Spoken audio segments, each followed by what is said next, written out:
నా చెప్పాలంటే ఈయన తీసుకుంటున్న క్యారెక్టరైజేషన్స్ సూపర్ నా. సినిమా ప్లాట్ వచ్చేసి ఒక మెసేజ్ ఇచ్చినాడు, అది చూడాలి ఖచ్చితంగా, ప్రతి ఒక్కరు చూడాలి. మనం ఏం లాస్ అయిపోతామో ఈ సినిమా చూస్తే తెలుస్తుంది. కోపం అని కాదు, మూర్ఖత్వం మెయిన్, దాని కాన్సెప్ట్తో తీశాడు. సాడ్ ఎండింగ్ మనకే బాధ అనిపించేస్తుంది. లైక్ ఎలా అంటే అది ఒక మూవీ లాగా కాకుండా రియల్గానే మనం ఎక్కడో చూసినట్లు కానీ లేదంటే అలా అనిపిస్తుంది. అంటే సొసైటీలో చాలామంది అలా ఉన్నారు. ఒక చిన్న ట్రూ ఈవెంట్ కూడా ట్రూ అలా ఇన్సిడెంట్స్ కూడా ఉండొచ్చు, మేబీ ఉండొచ్చు, ఇన్స్పైర్ అయి ఉండొచ్చు. ఈ సినిమా చూస్తే మెయిన్ ఇలా నరేష్ క్యారెక్టర్ లాంటి వాళ్ళు చాలా మంది మనం చూసినట్లు అనిపిస్తుంది బయట. యాక్టింగ్ అయితే అదే నేను చెప్పేది, ఒక అంటే లైక్ ఒక డ్రింకర్ పివోట్ ఎలా ఉంటాడో క్యారెక్టరైజేషన్ అలా తీసుకున్నాడు డైరెక్టర్. అంత బాగా యాక్ట్ చేశాడు కూడా నరేష్. రా అండ్ రెస్టిక్ ఫుల్ కంప్లీట్. అసలు లాస్ట్లో సెకండ్ హాఫ్లో వచ్చే నరేషన్ చూసినామంటే ఏంట్రా వీడు ఇంత జీవించే, అసలు ఇంకా ఫుల్ డ్రింకర్ ఎలా ఉంటాడు నా, ఆ విధంగా తను దాంట్లో ఉండడం కూడా. ఇప్పుడు మామూలుగా క్లాసిక్ బట్టలు వేసినారంటే ఎలా ఉంటారు, క్లాస్ బట్టలు వేసినారంటే హీరోలుగా మామూలుగా మనం మాస్ బట్టలు వేస్తే అంత కొంతమంది సెట్ అవ్వచ్చు, కొంతమంది సెట్ అవ్వచ్చు. నరేష్ మాత్రం సూపర్ సెట్ అయింది. కొంతమంది అందరూ పర్లేనా. ఇంకా రావు రమేష్ని, అచ్యుత్ కుమార్ కూడా ఉన్నాడు. వాళ్ళని కొంచెం యూజ్ చేసుకుంటే బాగుంది. ఇంకా వాళ్ళ నుంచి ఆయమ పర్లేదునా, అంటే జస్ట్ యూజ్ చేసుకున్నారు అంతే. మెయిన్ కాన్సెప్ట్ వచ్చి ఇదే మూర్ఖత్వం అనే దీనిపై వెళ్ళడం వల్ల ఎవరు ఎంత లాస్ అయిపోతాం సినిమా, ఫ్యామిలీ మెంబర్స్ కానీ ఏది అనేది అలా ఒక మెసేజ్ అనేది ఇచ్చాడు. So one man Naresh.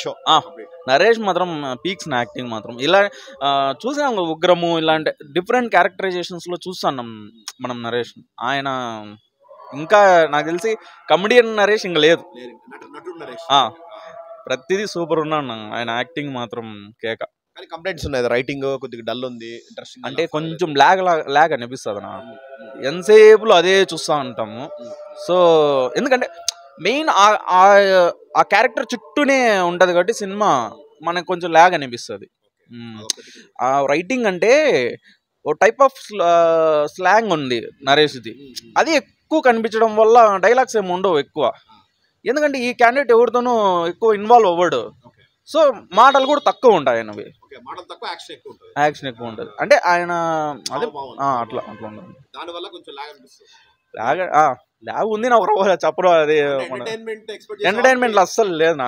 చాలా అదే రైటింగ్ ఎంటర్టైన్మెంట్ కామెడీ సీన్స్ కూడా రాసుకున్నారు కానీ ఆ రైటింగ్ ఫెయిల్యూర్ అయింది అక్కడ. అది చాలా ఫెయిల్యూర్. అసలు అవసరం లే నాకు తెలిసే కామెడీ సీన్స్ అవన్నీ అవసరం లే. ఏదో బోర్ కొట్టుకున్నా రాయాలని రాసినట్లున్నారు, అది కొంచెం ఫెయిల్ అయింది. ఎలివేషన్స్ ఏం న్యాచురల్ మూవీ లాగా అనిపిస్తుంది నా. ఎలివేషన్స్ ఏం ఉండవు. ఏదో ఒక ఫైట్ సీన్లో మాత్రం హీరోని ఎలివేట్ చేసినట్టు చూపిస్తాడు కానీ న్యాచురల్ మూవీ. యాక్టింగ్ ఎక్కడ ఇన్సిడెంట్ అంటే యాక్చువల్గా సెట్స్ వేసినట్లు కూడా అనిపించదు. అంతా కూడా ఒక ఊర్లో ఏడో తీసినట్లు అంత న్యాచురల్గా చేసినారు మూవీ మొత్తం. సినిమా ఎట్లా హిట్టా, చూడొచ్చా? సినిమా అయితే హిట్టేనా, కానీ స్లో రన్నింగ్ ఉండొచ్చు. ఎందుకంటే కాంపిటీషన్ ఉన్నాయి కదా మూవీస్, అందరూ చూసి వేరే మూవీస్ కూడా చూసి ఇక్కడికి రావడం కొంచెం లేట్ అవ్వచ్చు, కానీ ఆడియన్స్ స్లోగా వస్తారు నా మూవీస్.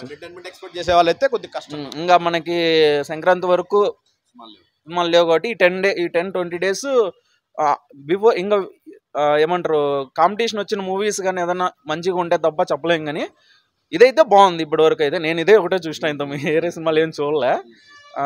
ఒకవేళ ఏదన్నా దాని కాంపిటీషన్ ఎత్తుకుంటే కన్నా స్లో రన్నింగ్ ఉంటుంది నా మూవీకి, చూడొచ్చు. చెప్పాలంటే ఆయన దీంట్లో హిట్ అయినట్లే, డిఫరెంట్ నరేషన్ చూస్తాం కాబట్టి.